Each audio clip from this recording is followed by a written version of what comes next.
Girl গাইডের যেসব কার্যক্রম অনুষ্ঠিত হয়েছে তা নিয়ে থাকছে সংবাদ।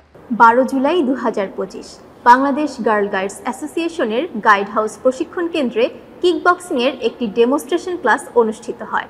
ডেমনস্ট্রেশন ক্লাসটি বাংলাদেশ কিকবক্সিং অ্যাসোসিয়েশনের মহিলা প্রশিক্ষক দ্বারা পরিচালিত হয়। ক্লাসে 13 জন অংশগ্রহণ করে। Bangladesh kickboxing association Bangladesh girl guides অ্যাসোসিয়েশনের MOU। ডেমনস্ট্রেশন ক্লাসে বাংলাদেশ কিকবক্সিং অ্যাসোসিয়েশনের ঊর্ধ্বতন কর্মকর্তা, নারী প্রশিক্ষক সহ বাংলাদেশ গার্ল গাইডস অ্যাসোসিয়েশনের জাতীয় কমিশনার, অন্যান্য কর্মকর্তা কর্মচারী, প্রশিক্ষণার্থী ও অভিভাবকবৃন্দ উপস্থিত ছিলেন। অংশগ্রহণকারীরা কিকবক্সিং প্রশিক্ষণে অংশগ্রহণ করতে পেরে সকলে উচ্ছ্বাস প্রকাশ করেন। জুলাই মাসের 18 ও 19 তারিখ অনুষ্ঠিত হয়ে গেল 16তম জাতীয় রেঞ্জার কাউন্সিলের পঞ্চম সভা, যেখানে উপস্থিত হয় বাংলাদেশের 10টি অঞ্চল হতে আগত জাতীয় রেঞ্জার কাউন্সিলের সদস্যবৃন্দ।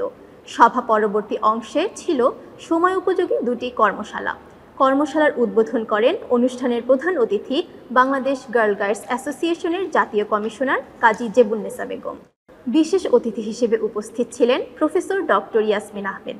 অনুষ্ঠানটি সভাপতিত্ব করেন রেঞ্জার কমিশনার অধ্যাপক শামীম আরা।